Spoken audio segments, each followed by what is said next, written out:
सभा आम्ही कुठं फटकू देणार नाही. तुमचं मतदान, तुमची निवडणूक, तुमची सरकार तिकडे चुलीत घाला.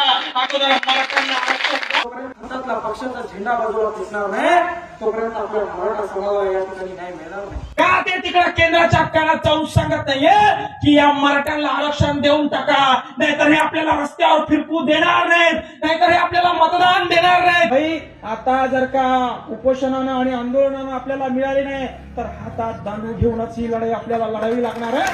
आणि तुम्ही सज्ज राहा, तुम्ही सज्ज राहा. सर्वात अगोदर कानफटे आम्ही फोडतो.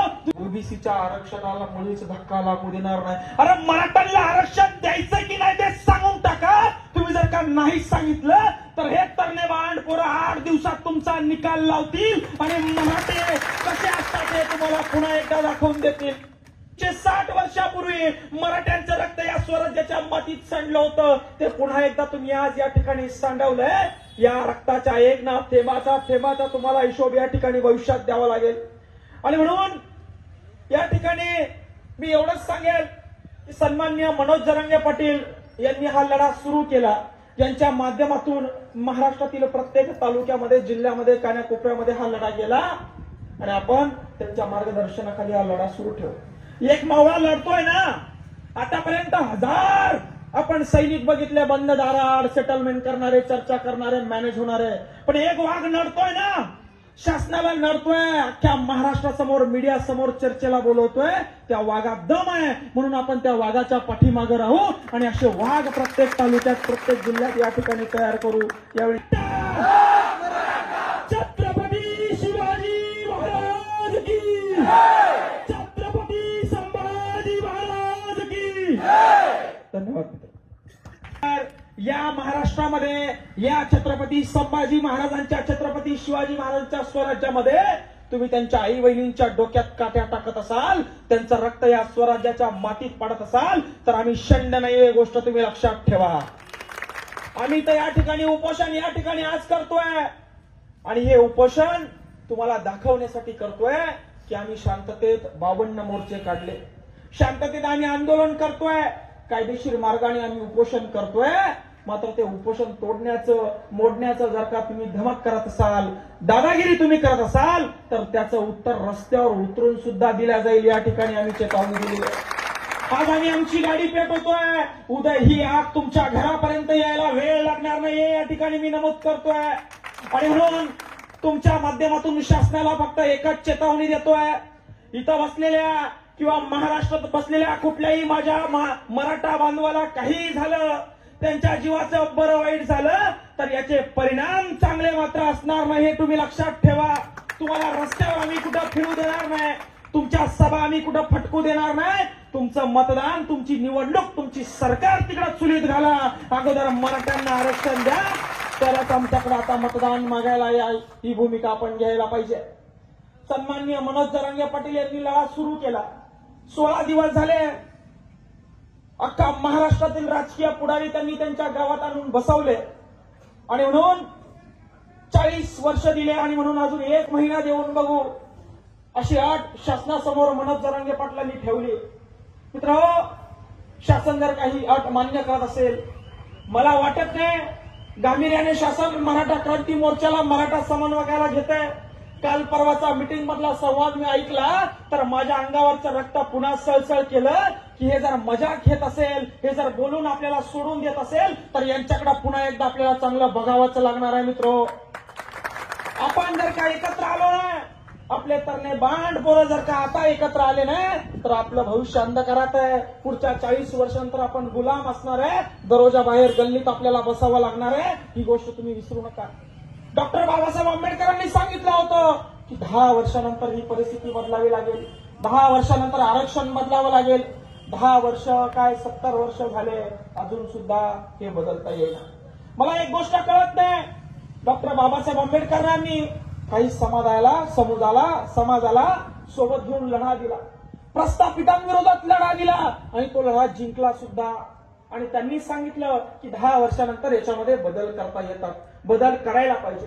मग आपले 145 गांडू काय करताय? त्यांनी बाबासाहेब आंबेडकरांनी सांगितलं असताना देखील बदल का करता येत नाहीये? का ते तिकडे केंद्राच्या काळात जाऊन सांगत नाहीये की या मराठ्यांना आरक्षण देऊन टाका, नाहीतर हे आपल्याला रस्त्यावर फिरकू देणार नाहीत, नाहीतर हे आपल्याला मतदान देणार नाहीत. हे मराठे दिल्लीचाही तख्त हलवू शकतात, एवढी ताकद यांच्या मनगटात आहे. पण मित्र हो, यांना वोट बँकिंग सांभाळायची आहे, यांना इतर समाजाला सुद्धा सांभाळायचंय. बोलून सोडून देऊ का? एक म्हणतोय बोलून टाकू आणि आपण निघून जाऊ, एक म्हणतोय ओके ओके, एक म्हणतोय माईक चालू आहे, आणि एक म्हणतोय. सरपंचाने केला मराठा आंदोलनावरील लाठीचार्जचा निषेध. जालना जिल्ह्यात मराठी आंदोलनकर्त्यांवर झालेल्या लाठीचार्जचे पडसाद संपूर्ण महाराष्ट्रात दिसून येतात. गेवराई पायगाचे सरपंच मंगेश सावळे यांनी वेगळ्या पद्धतीने या घटनेचा निषेध व्यक्त केला. त्यांनी स्वतःची नवी कोरी कार वर्षभरापूर्वी घेतलेली 4 चाकी कार जाळून टाकली. घटनेचा निषेध व्यक्त केला. फुलंब्री येथील पालफाटा येथे त्यांनी हे वाहन जाळलं. आमच्या लोकांवर हल्ले होणार असेल तर आम्ही गप्प बसणार नाही. आता आम्ही स्वतःची गाडी जाळली आहे, पुढे आम्ही स्वतःला जाळून घेऊ, असं म्हणत निषेध व्यक्त केला. सरकारने 2 दिवसात ज्यांनी हा लाठीचार्ज केला त्यांच्यावर कारवाई केली नाही तर आम्ही स्वतःला जाळून घेऊ, अशी उद्विग्न प्रतिक्रिया मंगेश साबळे यांनी दिली. यावेळी त्यांच्यासोबत शेतकरी संघटनेचे साईनाथ बोडखे होते. या समाजात आपल्या लोकांवर काठी पडत असेल, त्यांच्या आई बहिणींच्या डोक्यातून रक्त निघत असेल तर सहन केलं जाणार नाही, असं साबळे यांनी म्हणाले. यावेळी त्यांनी उपमुख्यमंत्री देवेंद्र फडणवीस यांच्यावरती देखील टीका केली आहे. मराठा आरक्षणासाठी उपोषणाला बसलेल्या लोकांवर पोलिसांकडून दगडफेकीनंतर लाठीचार्ज झाला. त्यानंतर राज्यातील वातावरण तणावाचं बनलं. अंबड तालुक्यातील अंतरवाली सराटी येथे मराठा समाजाचं उपोषण सुरू आहे. यावेळी पोलिसांनी आंदोलकांवर लाठीचार्ज केल्याचं सांगितलं जातं. आंदोलकांनी दगडफेक केल्यानंतर लाठीचार्ज केला असल्याचं पोलिसांचं म्हणणं आहे. यात पोलीस कर्मचारी आणि आंदोलक जखमी झाले आहेत. या घटनेमुळे राज्यातील वातावरण तणावग्रस्त असून आंदोलकांमध्ये आक्रमक पवित्र आहे. अनेक ठिकाणी जाळपोळीच्या घटना समोर येत आहेत.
टीव्ही लाईन बंद करू.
टीव्ही लाईन बंद करू.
सत्य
टीव्ही लाईन आलेलं आहे बंद करून